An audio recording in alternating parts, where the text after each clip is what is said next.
Hi friends, welcome to Jaya's garden. ஒரு சின்ன அறுவடை பண்ணிக்கலாம். இங்கே பாருங்கள் வெண்டைக்காய். இது என்ன வெண்டைக்கானே எனக்கு தெரியலை.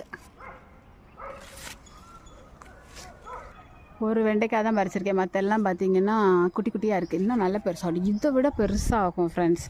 அதனால் எதுக்கு போட்டுங்க பாருங்க, பிஞ்சு தான். பார்த்தீங்களா? சரி, அடுத்து நம்ம கோவக்காய் பறிச்சிக்கலாமா? வாங்க. பார்த்தீங்களா, பறிக்க ஆரம்பிக்கிறேன். சில நேரம் இப்படி ஆயிடுது. பறிக்க ஆரம்பிக்கிறேன். பறிச்சிட்டு ஃபுல்லாக எவ்வளோன்னு காமிக்கிறேன். கொஞ்சம் தான் இருக்குது. செடி கொஞ்சம் நேற்று வம்பா போயிடுச்சுன்னு சொல்லி ஒரு வீடியோ போட்டிருந்தேன். அவ்வளோதான். கோவக்காய் இதே அளவுக்கு நேற்றும் பறித்தேன். உங்கள்கிட்ட வீடியோ எடுக்க முடியல, ஏன்னா நான் உட்காந்து வேலை பார்க்குறதுல எனக்கு வீடியோ எடுக்க முடியல. ஸோ இதை ஒரு ஃப்ரை பண்ண போகிறேன்.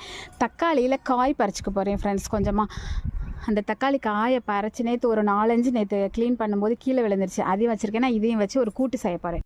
அறுவடை பண்ணியாச்சு ஃப்ரெண்ட்ஸ். இங்கே பாருங்கள், கோவக்காய், வெண்டைக்காய், இது சாம்பந்தண்டு, இது கத்தரிக்காய், தக்காளி காய், தக்காளி பழம், இவ்வளோ தான். அதுபோக அவரைக்காய்.